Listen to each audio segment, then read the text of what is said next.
देखेंगे आप लोग को। इसके पहले आपको कई कॉन्सेप्ट बता चुके हैं, कई फार्मूले बता चुके हैं, ठीक है। आज हम आप लोग को 3 कॉन्सेप्ट बताएंगे और इस एक्सरसाइज को खत्म कर देंगे, ठीक। पहला कॉन्सेप्ट ये है कि दो बिंदुओं को मिलाने वाला सदिश और उसका परिमाण। दो बिंदुओं को मिलाने वाला सदिश और उसका परिमाण। दो बिंदुओं को मिलाने वाला सदिश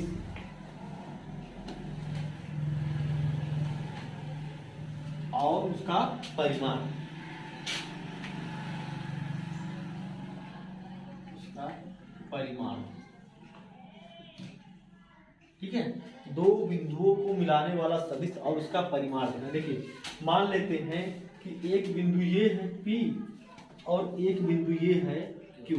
जो P की जो निर्देशांक है उसको मान ले रहे हैं कि ये x1 y1 और z1 है, और Q की जो निर्देशांक है उसको मान ले रहे हैं कि वो x2 y2 और z2 है।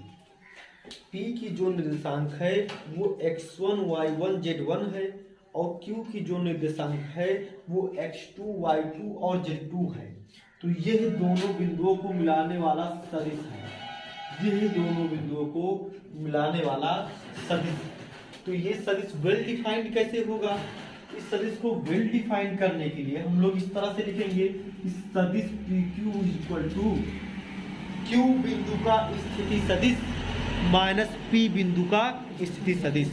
इस तरह से इसको वेल डिफाइन करेंगे। Q बिंदु का स्थिति सदिश, position vector of Q point. Q बिंदु का स्थिति सदिश, Q बिंदु का स्थिति सदिश Q बराबर हम लिख सकते हैं लड़के, Q बिंदु का स्थिति सदिश माइनस P बिंदु का स्थिति सदिश।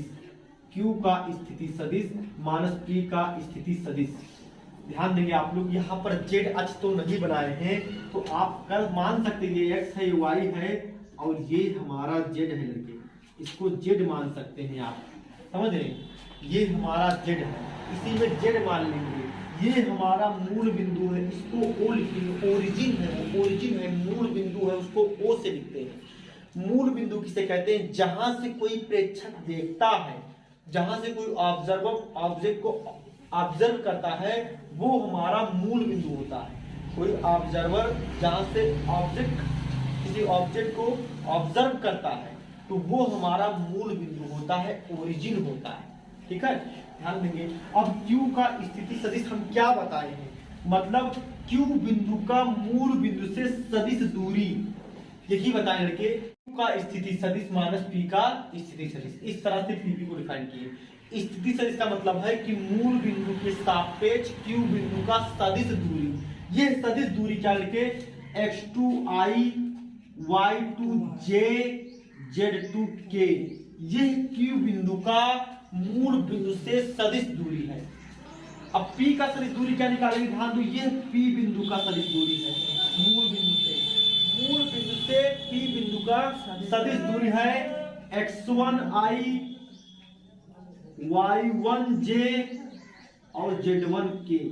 इसको यहां पुट करेंगे लड़के, ध्यान दो, यहां पर रखेंगे, यहां पर सबको हटा दे रहे हैं। यहां पर x2i y2j और z2k माइनस इसका रखेंगे P वाले का, ये इसी तरह रखेंगे x1i y1j z1k। ध्यान दो, जब घटाएंगे तो इसमें i है और इसमें i है, तो i हो जाएगा कॉमन।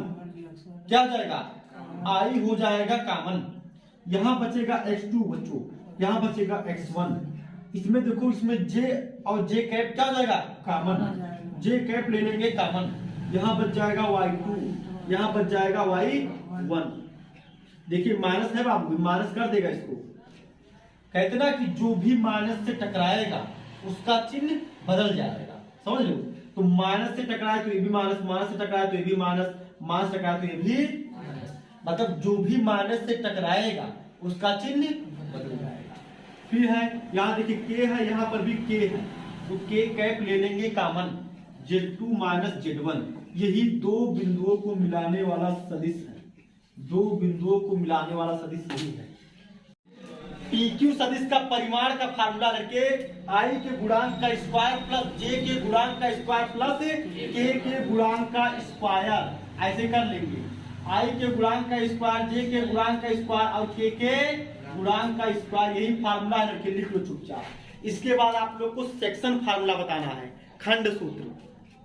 खंड सूत्र क्या होता है रखे, खंड सूत्र आपको बताना है। सेक्शन फार्मूला कहते हैं इसको, सेक्शन फार्मूला के लिए कहते हैं सेक्शन फार्मूला। ध्यान देंगे खंड सूत्र क्या होता है। देखो पहला, दो बिंदुओं को कोई बिंदु जब अंतः विभाजित करे तो उसका स्थिति सदिश निकालने का फार्मूला निकाले। ठीक, जब दो बिंदुओं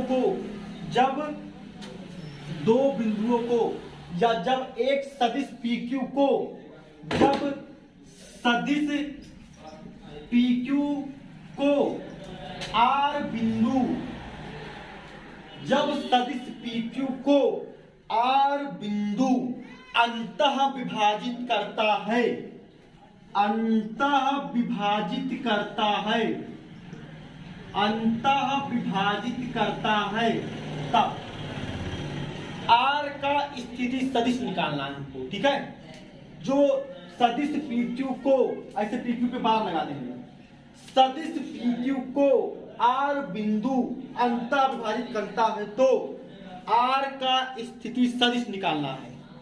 तो हमको R का स्थिति सदिश निकालना है, समझ आ गया। जब सदिश PQ को R बिंदु, कक्षा 9 में आप लोग इसको अंतः विभाजन और बाह्यता विभाजन पढ़े थे, लेकिन वो सदिश नहीं अदिश था। आज पढ़ रहे हो सदिश, समझ रहे हो। जब सदिश PQ को R बिंदु अंतः विभाजित करता है, तब मान लीजिए ये P है, ये Q है, मान लीजिए कि ये P है, ये Q है, यह है R बिंदु, इनको अंतः विभाजित कर रहा है m अनुपात के n अनुपात में, m और n अनुपात में अंतः विभाजित कर रहा है। मान लिया कि बिंदु R का स्थिति सदिश R है, स्मॉल r है, एक P का स्थिति सदिश स्मॉल a है, Q का स्थिति सदिश स्मॉल b है। यह मान लिया। स्थिति सदिश मतलब होता है कि पोजीशन वेक्टर मतलब होता है कि मूल बिंदु के सापेक्ष उस बिंदु की सदिश दूरी। तो हमने मान लिया है कि P बिंदु की सदिश दूरी है स्मॉल a, Q बिंदु की है स्मॉल b, और जो अंतः विभाजित कर रहा है R बिंदु की सदिश दूरी है स्मॉल r पे वेक्टर लगाएंगे, सदिश पे वेक्टर लगाएंगे लड़के, नहीं तो गलत माना जाएगा। देखो स्पष्ट है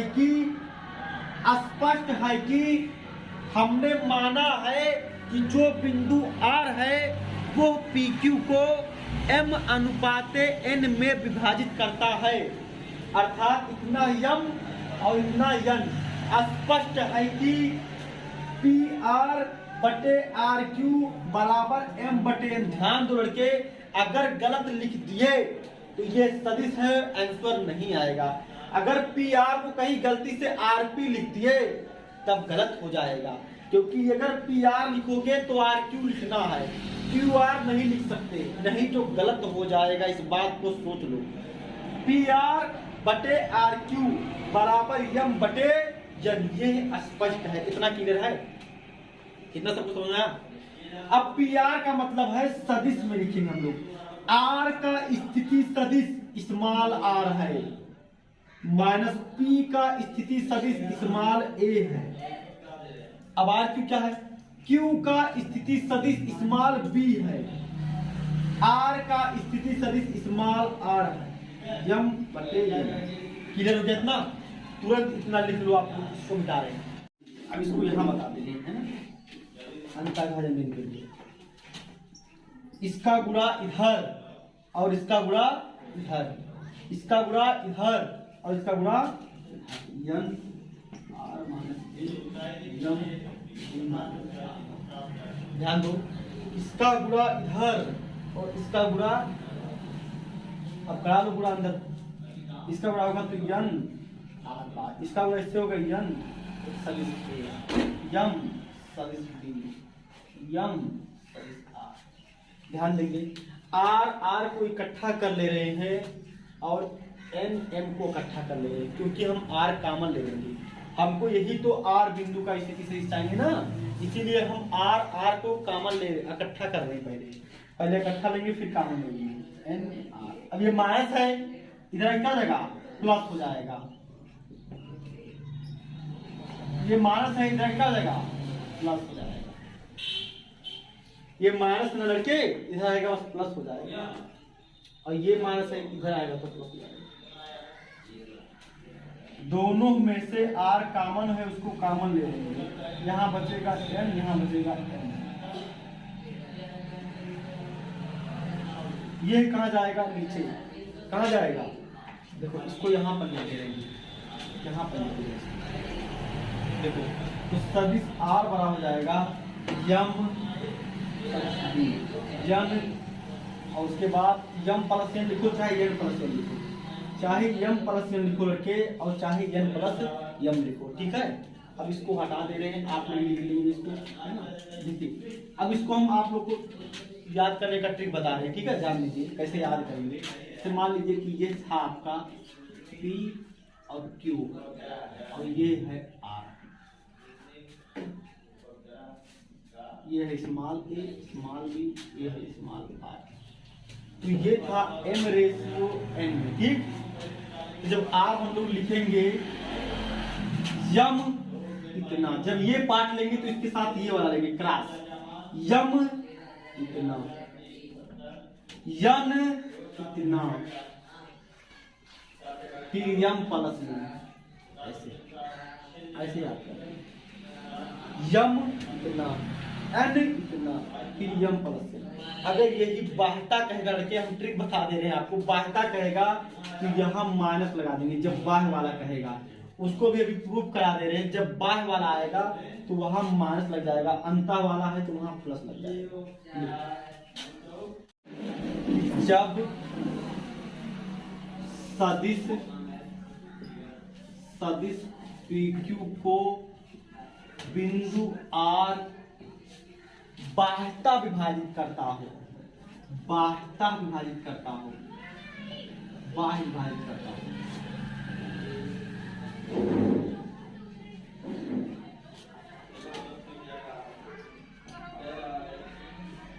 तो R का स्थिति सदिश, ठीक है।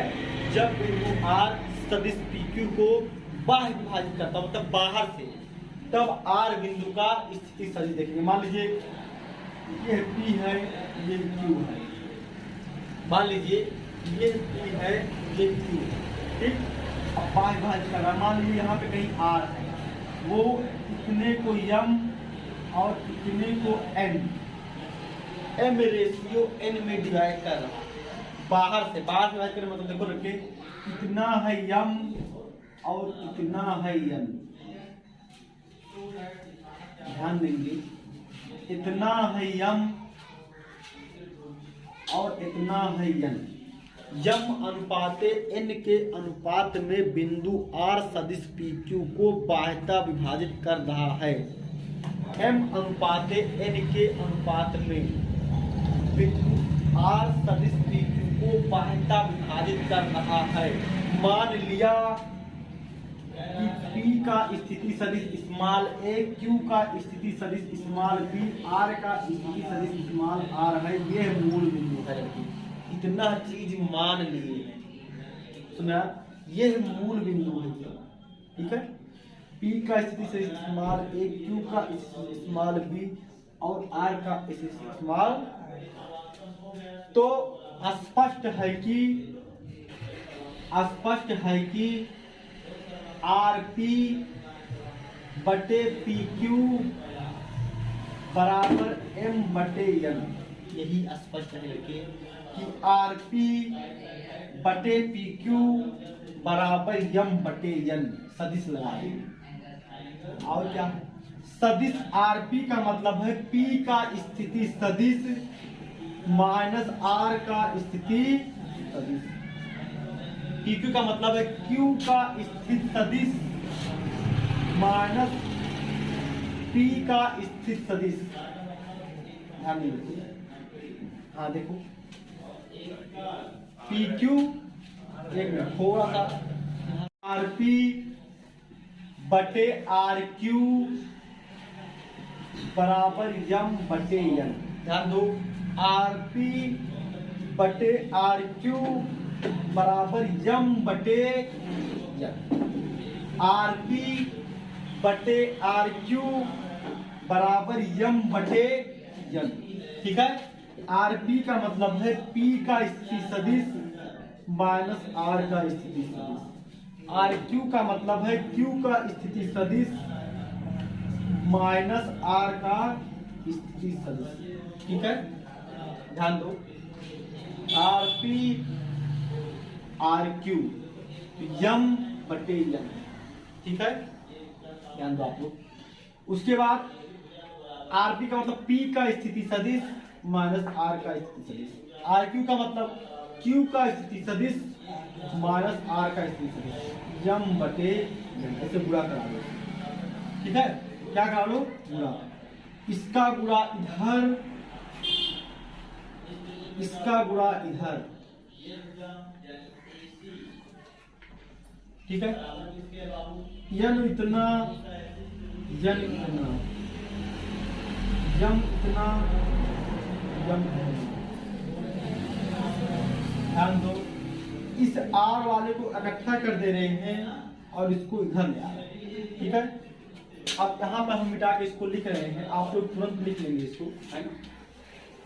यहाँ पे हम लिख दे रहे हैं, देखिए इस आर को इधर ले आके लिखे एम आर, ये माइनस था माइनस एन आर, ये एन बी था, ये प्लस है, इधर आएगा माइनस हो जाएगा। ध्यान दो, प्लस है इधर आएगा माइनस हो जाएगा। ध्यान दो, दोनों में आर कॉमन है, लड़के कॉमन ले लेंगे R, M minus N, M B N A, ये आ जाएगा। आपको पहले ही हम बता दिए थे कि जो वो फार्मूला आया है बस वही बीच में माइनस लगा दें। देखो, यम इतना, यन इतना बटे यम माइनस, भले वो छोटा है उससे नहीं मतलब, आपको माइनस में आएगा और क्या, यम इतना, यन इतना बटे यम माइनस, ये बाह्य विभाजन का फार्मूला है। लिख लो आप लोग।